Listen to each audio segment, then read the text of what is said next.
It is the first of its kind in Montgomery County, a place where child crime victims and their families can gather more comfortably with people who can help them the most. NBC 10's Doug Schimel has more. When a child is the victim of abuse or crime, it is only the beginning of a painful process. They're very fragile. A lot of them have been going through abuse for a long time. It's very difficult to talk about it. A lot of them have never talked about it before.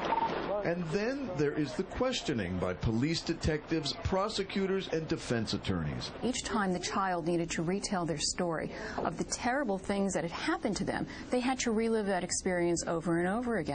Typically, I bring in markers and some coloring paper. Some children find it wax. But in West Norriton, Montgomery County, there is a kinder, gentler place where young crime and abuse victims can tell what they know. We have interview rooms that have soft lighting in them, again, kid-friendly furniture, and an atmosphere where it's not like an interrogation in some type of a police station or other institutional criminal type of setting.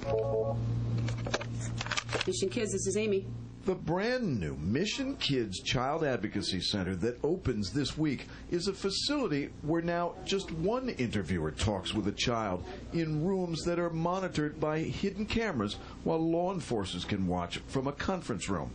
But there are soft, reassuring things all around that told one recent young victim it is finally safe. She thought a minute and she looked around. This time she broke into a big smile and she said, "This is really cool." Now joining me live from Norristown is Montgomery County District Attorney Risa Vetri-Furman. Thanks for joining us.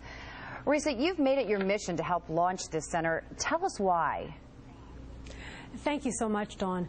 You know, it really goes back to all of my years as a prosecutor, and I handled child abuse cases, and over again I saw situations where kids had to talk about what happened to them so many times and relive the trauma, and that was so damaging to them, and ultimately it was really damaging to the cases that we tried to bring.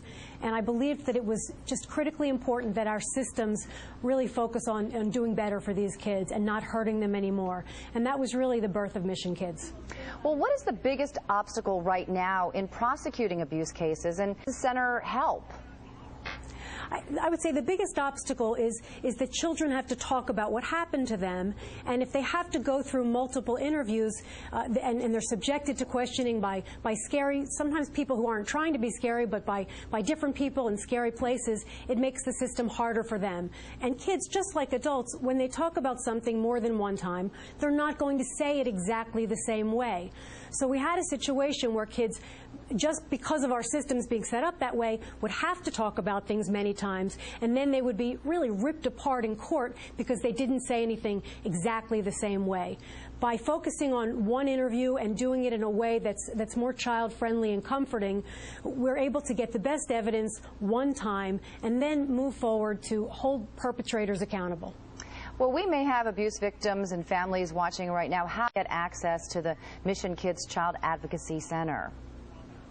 Dawn, it's a great question, and really we need them to call the police.